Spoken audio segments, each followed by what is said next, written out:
Healthy खायचं आहे पण चविष्टही हवं आहे. मग आज मी इथे बनवली आहे चटपटीत, कुरकुरीत आणि पौष्टिक अशी बीटची टिक्की. यासाठी इथे मी 2 मीडियम आकाराचे बीट घेतले होते. ते सोलून ते चांगले किसून घेतलेले आहेत. त्याचबरोबर एक छोटंसं गाजरसुद्धा किसून यामध्ये मी घातलेलं आहे. अर्धी वाटी इथे पनीर किसून घेतलेलं आहे. 2 मध्यम आकाराचे बटाटे, उकडलेले बटाटे घेतले होते आणि ते सुद्धा चांगले मॅश करून ह्यामध्ये घातलेले आहेत. एक मोठा चमचा आलं किसलेलं आणि अगदी बारीक चिरलेला 2 ते 3 हिरव्या मिरच्या इथे मी घेतलेल्या आहेत. आता एक वाटीभर बारीक चिरलेली कोथिंबीर यामध्ये घालायची आहे.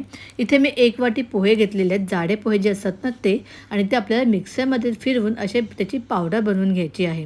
आता ह्या पोह्याची पावडर थोडी थोडी ह्यामध्ये मिक्स करूया. ह्यामध्ये आपल्याला लागणारे सर्व मसाले जसं मीठ, लाल मिरची पावडर, धणे जिरे पूड, आमचूर पावडर आणि थोडासा गरम मसाला ह्यामध्ये मी घातलेला आहे.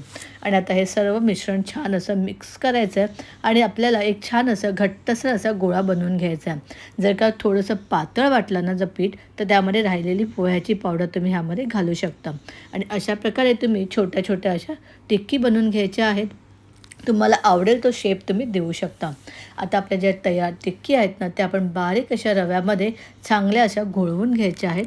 हे अशा प्रकारे तयार केलेल्या टिक्की तुम्ही हवाबंद डब्यामध्ये फ्रीजमध्ये सुद्धा ठेवू शकता आणि तुम्हाला हवे तेव्हा तुम्ही काढून ते फ्राय करून घेऊ शकता. तर आता आपण झटपट आपली जी टिक्की आहेत ना ती फ्राय करून घेऊया. एका पॅनमध्ये थोडंसं तेल घेतलं होतं आणि आता आपल्याला ह्या ज्या टिक्की आहेत ना त्या पॅनमध्ये शॅलो फ्राय करून घ्यायच्या आहेत.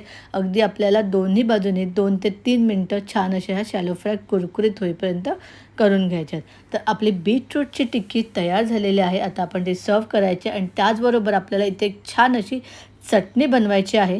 त्यासाठी मिक्सरच्या भांड्यामध्ये मी 1 मूठभर अशी कोथिंबीर घेतलेली आहे. त्याचबरोबर मूठभर इथे मी पुदिना घेतलेला आहे. चवीप्रमाणे इथे मी 3 ते 4 हिरव्या मिरच्या घेतलेल्या आहेत. थोडंसं आलं आणि थोडंसं लसूणही घेतलेलं आहे.